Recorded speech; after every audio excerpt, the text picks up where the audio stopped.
नमस्ते मैम। नेपाल में एक फेस्टिवल होता है। उसका नाम गढ़ी मई है। और 5 इयर्स में एक बार होता है वो। और उसमें अलग अलग पशुओं का सेक्रीफाइस होता है। और इससे ये जो घोर हिंसा होती है उस समय, इसमें आपने भी एक काम किया है। 2014 में आपने सुप्रीम कोर्ट में एक पिटीशन भी रखा था, जिसमें जो इंडिया से इलीगल एनिमल ट्रांसपोर्टेशन होता है नेपाल, उसको रोकने के लिए, उसमें फिर एक इंटरिम ऑर्डर भी आया था।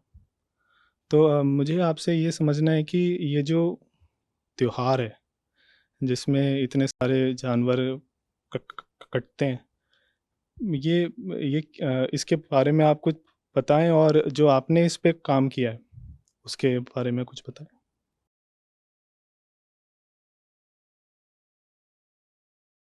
तो ऐसा है कि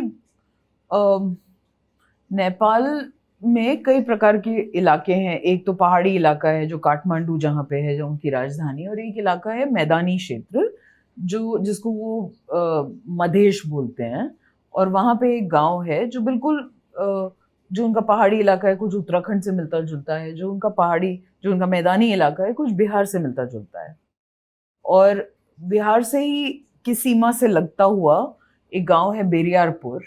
वहां पर एक मंदिर है, छोटा सा, वो खास बड़ा नहीं है, और बड़ी बेहद अविकसित सी जगह है ये बेरियारपुर, जहाँ पे गढ़ी माई का ये मंदिर है। फेस्टिवल तो क्या ये होता है, ये बेसिकली कमर्शियल एक्टिविटीज होती हैं, लोगों को मेले लगाने होते हैं, क्योंकि कुछ लोग, सबकी कोई ना कोई कमर्शियल एस्पेक्ट होता है, इसमें किसी ना किसी का फायदा हो रहा होता है। निजी स्वार्थ से लेना देना होता है। वहाँ के जो टेम्पल की कमिटी है, उन्होंने, वहाँ के कुछ लोग, उन्होंने एक अंधविश्वास सा फैलाया हुआ है। वो जाते हैं, लोगों में अंधविश्वास फैलाते हैं कि गढ़ी माई को खून चाहिए करके, और ये फैलते फैलते इस प्रकार की बातें दूर तक फैलती हैं। नेपाल से तो जो लोग आते हैं सो आते हैं, बिहार से ज्यादा लोग जाते हैं नेपाल, क्योंकि बॉर्डर में ऐसा कोई फेंसिंग नहीं है, ओपन बॉर्डर है। अगर आप बॉर्डर क्रॉस करें तो कोई रोकता टोकता नहीं है। 1 किलोमीटर पे शायद 4 लोग खड़े होते हैं, सीमा सशस्त्र सीमा बल के, एसएसबी के 4 पैरामिलिट्री लोग खड़े होते हैं। कोई रोकता टोकता नहीं है। कई सड़क से गए तो कोई कस्टम्स की भी चौकी मिल जाएगी, वरना तो कोई कस्टम्स वाले भी नहीं होते हैं, बस आप जा सकते हो। कई लोगों के घर ऐसे होते हैं कि आधा नेपाल में आधा बिहार में, इंडिया में। तो बल्क ऑफ एनिमल्स बिहार से जाया करते थे, और एक दिन में 20 से 25 लाख जानवरों का वध किया करते थे वो। इन जानवरों में भैंसे, बकरे, कबूतर मेन थे। कबूतरों की भी, मतलब, गर्दन मरोड़ के फेंक देना, भैंसों को तो वहीं पे मारना, और उसके बाद पूरे के पूरे आसपास के लोग आके उनके पीसेस अपने अपने घर ले जाके खा लेते थे, खा लेते हैं एक्चुअली, क्योंकि गढ़ी माई का त्योहार इस साल होना है 2024 में। मुझे पहली बार पता चला 2014 में कि ऐसा कुछ होने वाला है। तब तक मैं उत्तराखंड तक ही सीमित थी, और तब तक वहां अपने प्रदेश की पशु बलि को अधिकतर मंदिरों में इफेक्टिवली रोक चुकी थी। फिर लगा कि हम नेपाल में भी यही काम कर सकते हैं, हमारे जैसे ही तो लोग हैं वहाँ, हमारी से मिलती जुलती सरकार है, हिंदी में भी बात करते हैं, तो हम वहाँ जाके क्यों ना बात करें। तब नेपाल जाकर राष्ट्रपति, उनके प्रधानमंत्री, उनके गृह मंत्री, उनके टूरिज्म मंत्री, उनके विपक्ष के जो ऑपोजिशन लीडर हैं, सबसे मुलाकात करी। सबने इन प्रिंसिपल बोला कि हाँ, नहीं होना चाहिए। सबने माना कि बहुत ही घटिया चीज है। और जिस तरह से पशुओं को मारा जाता है, जिस तरह से उनके मांस की नोच खसोट मचती है, लाखों लोग आते हैं, एक टॉयलेट भी नहीं है उस पूरे इलाके में, नाम मात्र का भी एक भी नहीं है। और करीब 25-30 लाख लोग इकट्ठे होते हैं, तो इतनी गंध है कि हर जगह आपको ह्यूमन वेस्ट और ब्लड और कुछ नहीं मिलेगा, बस उतना ही मिलेगा। तो सबने माना कि ये तरीका नहीं है, इसको कुछ बेहतर करना चाहिए, लेकिन उनसे कुछ ज्यादा हो नहीं सक रहा था, क्योंकि नेपाल में एक सिस्टम है, जैसे हमारे पास अगर हमारे देश में हम कोई लॉ का वायलेशन करते हैं तो पुलिस आके उसको कुछ ना कुछ करने की कोशिश करती है, या रोकने की कोशिश करती है, रोकती है, या कोई कार्यवाही होती है। नेपाल में पुलिस बल उतना स्ट्रांग नहीं है।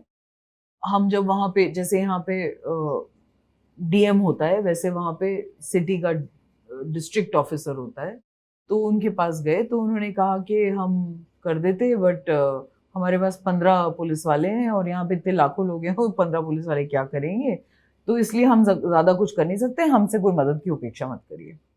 तो हमारे पास चारा रह गया सिर्फ इंडियन साइड पे काम करने का। हम सुप्रीम कोर्ट गए, हमने उनको तस्वीरें दिखाई कि ये होता है नेपाल में, और इसको रोकने के लिए हमें कम से कम, सुप्रीम कोर्ट के जुरिसडिक्शन से बाहर है नेपाल, सुप्रीम कोर्ट तो इंडिया का कोर्ट है, तो वो इंडिया की अथॉरिटीज को ही ऑर्डर्स दे सकते हैं। मगर जब उन्होंने तस्वीरें देखी तो आमतौर पे कोई और केस होता कि जी पाकिस्तान में ये हो रहा है, या बांग्लादेश में ये हो रहा है, या भूटान में ये हो रहा है, नेपाल में हो रहा है, तो शायद सुप्रीम कोर्ट खारिज कर देते ऐसे केस को। हमने भी एक चांस लिया, क्योंकि हमें पता था कि केस में मेरिट है। तो जब हम वो तस्वीरें लेके गए, और जस्टिस केहर उस समय सुप्रीम कोर्ट में मैटर को सुन रहे थे, उन्होंने तस्वीरें देखी, तो हमने उनको कहा कि ये जानवर तो सारे इंडिया से जा रहे हैं, जो एक्टिविटी इंडिया में अलाउड नहीं है, उस एक्टिविटी के लिए हम इंडिया के जानवरों को विदेश क्यों भेज रहे हैं? और दूसरा, जो हम भेज भी रहे हैं तो एक तरह से हम एक्सपोर्ट कर रहे हैं, अपने देश की सीमा से बाहर भेज रहे हैं, और वो एक्सपोर्ट बिना डायरेक्टर जनरल फॉरेन ट्रेड के लाइसेंस के हो रहा है। क्योंकि अगर एक्सपोर्ट का लाइसेंस नहीं है तो कोई बिहार का एक गांव वाला अपना भैंसा लेके कैसे जा रहा है सीमा पार करके? अभी तक ये चीजें चल रही थी, किसी ने पूछा नहीं था तो नहीं पूछा था, चल रहा था सैकड़ों सालों से। जब हमने ये बात सुप्रीम कोर्ट के समक्ष रखी तो उनको बात में मेरिट लगा, और उन्होंने फिर ऑर्डर दिया कि जो 4 राज्य हैं नेपाल की सीमा से जुड़े हुए, यानी बिहार, वेस्ट बंगाल, उत्तर प्रदेश और उत्तराखंड, इन चारों राज्यों में बिल्कुल बॉर्डर को सील कर दिया जाए, जानवरों को बॉर्डर के पार ना जाने दिया जाए। उससे पहले प्रेपरेशन में इनको सेंसिटाइज किया जाए, अथॉरिटीज को ट्रेन किया जाए, अथॉरिटीज को। इसके अलावा हमने कुछ लॉन्ग टर्म सोल्यूशंस भी हासिल किए सुप्रीम कोर्ट से। हमने बताया कि केस प्रॉपर्टी एनिमल्स रखने के लिए कोई प्रक्रिया निर्धारित नहीं है, तो वो रूल्स बनाने के लिए केंद्र सरकार को कहा गया। हमने कहा कि ये मंडियां लगाते हैं यहाँ पे जगह जगह, और उन मंडियों से बिक बिक के जानवर जाते हैं, ये मंडियां बिल्कुल सुव्यवस्थित नहीं है, तो फिर लाइव स्टॉक मार्केट रूल्स बनाने के लिए कहा गया भारत सरकार को। वो सब रूल्स प्रख्यापित हुए, और एक सिस्टम बना कि किस प्रकार पुलिस की वर्कशॉप्स की जाएं, शेल्टर्स स्थापित किए जाएं। टू सम एक्सटेंट वहां पे काम हुआ। और जब हम 2014 में जितना देख के आए थे, 2019 में पशु बलि घटकर कुछ 2.5 लाख के करीब रह गई, बट 2.5 लाख जानवर भी बहुत होते हैं। फाइनली 2.5 लाख की फिगर 2014 की थी। फाइनली 2019 में नंबर्स और घटे, और भैंसों की संख्या तो 1000 के ऊपर आ गई, लेकिन कबूतरों को और जो बकरे हैं उनको मिला के 25 से 30 हजार तक आ गए जानवर। इस साल गढ़ीमय फिर से होना है। अब हम देखते हैं कि इस साल किस प्रकार प्रेपरेशंस हैं बिहार गवर्नमेंट की, यूपी गवर्नमेंट की, वेस्ट बंगाल गवर्नमेंट की। क्योंकि एक काम अच्छा हुआ इन दिनों, पिछले 5 सालों में हमने उस पूरी जो मंदिर समिति है बरियारपुर की, उनको बुलाया इंडिया। उन्होंने यहाँ पर आकर हमारे देश में अनाउंसमेंट किया कि वो अब पशु बलि वहाँ पे नहीं करेंगे और उसको रोकने की कोशिश करेंगे, लोगों को हतोत्साहित करेंगे कि वो पशु बलि ना करें। हालांकि किसी दूसरे देश के व्यक्ति के यहाँ आकर किसी एफिडेविट पे भी साइन कर देने का कोई कानूनी मतलब नहीं है, लेकिन उन्होंने प्रेस कॉन्फ्रेंस बुलाकर भी, फिर हम उनको पटना भी लेके गए क्योंकि हम चाहते थे बिहार की प्रेस में ये कवर हो, बिहार के लोग भी ये सुने, क्योंकि वहीं से सबसे ज्यादा लोग जाते हैं गढ़ी माई की तरफ। तो हमने इतना तो किया कि उनकी मंदिर समिति के उनके जो मेन पुजारी हैं और मेन उनके कर्ता धर्ता हैं, उनको बहुत हद तक सेंसिटाइज किया। वहाँ के एमपीज को तो हम कर चुके थे, यहाँ तक कि उनके जो अब हाल के प्रधानमंत्री हैं वो उस समय 2014 में गृह मंत्री हुआ करते थे, तो उनके साथ काफी सेंसिटाइजेशन हुआ था। अभी और मेहनत करनी बाकी है कि इतना बड़ा, दुनिया का सबसे बड़ा पशु बलि का एक कार्यक्रम होता था, इसको इफेक्टिवली रोका जा सके। हमारी प्रयास इस साल भी इंडिया की तरफ रहेंगे। बहुत सारे बकरों को पिछली बार भी बचाया गया था, छोटे छोटे 1-2 महीने के या 1-2 दिन के तक छोटे छोटे बछड़ों को सीज करके बिहार के बॉर्डर से हम वापस वहीं ले देकर उत्तराखंड के ही हमारे हैप्पी होम सैंक्चुरी में लेके गए थे। अब तो वो बड़े बड़े हो गए हैं, रहते हैं वहीं पे। उम्मीद है कि लोगों को कुछ बेहतर शिक्षा सरकारी कार्यक्रमों के माध्यम से भी दी गई होगी, क्योंकि हमने कुछ नुक्कड़ नाटक, कुछ ये वो सरकारी सिस्टम में सेट कर दिए थे। पिछले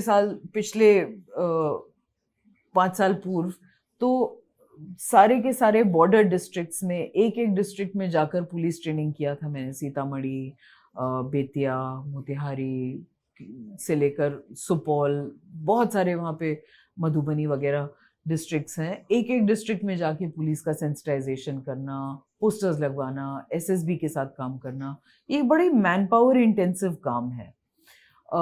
दिक्कत ये होती है कि हमारे जैसी संस्थाओं में लोग बड़े कम होते हैं और करने के काम बहुत ज़्यादा होते हैं, तो एकदम से उखाड़ कर वॉलंटियर्स को लेकर जाना मुश्किल होता है कि 30-35 लोग जाके वहाँ पे एक एक ज़िले में काम करें। तो इसलिए वही 6-7 लोग करके जाते हैं और किसी तरह ज़्यादा से ज़्यादा एरिया कवर करने की कोशिश करते हैं।